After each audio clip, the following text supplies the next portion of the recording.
नमस्कार मंडळी. तर आज ना माझ्या आहोंचा बड्डे आणि मी सकाळीच केक घ्यायला येणार होते. आत्ता रात्रीचा उशीर झालेला आहे.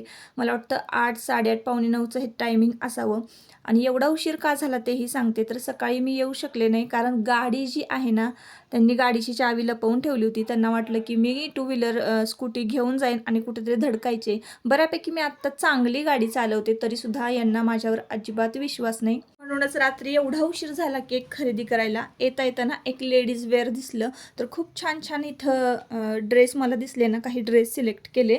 म्हटलं चला कुठेतरी ट्रिपला गेलो ना की आपण असेच ड्रेस खरेदी करायचे. काही पॅटर्न सिलेक्ट करून ठेवले. घरी आले, पनीर छान शॅलो फ्राय केलं आणि आता एवढा उशीर झाला आहे, स्वयंपाक तरी करायचा काय. तर मी ना सुहानाचं शाही पनीर मसाला जो आहे ना तो घेऊन आले होते आणि अगदी झटपट होतं बरं, कारण खूप सोपी रेसिपी आहे. तेल गरम करायचं, 2 टोमॅटोची प्युरी करायची मिक्सरच्या भांड्यामध्ये, ती तेलामध्ये भाजून घ्यायची आणि सुहाना पनीर मसाला 1 कप दुधामध्ये मिक्स करायचा आणि त्या प्युरीमध्ये ॲड करायचा, छान हलवायचं, पनीर खिसायचं, शॅलो फ्राय केलेलं पनीर त्यामध्ये ॲड करायचं आणि मस्तपैकी फुलके लाटून घ्यायचे. जिरा राईस केला होता. अगदी मी हा स्वयंपाक ना 15च मिनटामध्ये केलेला आहे. आणि मग इकडे असा केक आणला होता. केक कापायची तयारी चालू झाली, तर रात्री 11 वाजेपर्यंत आम्ही थांबलो होतो cake कापायचं.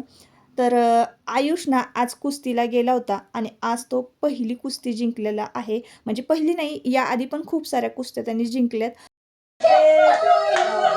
Happy birthday, dear Papa. Happy birthday to you.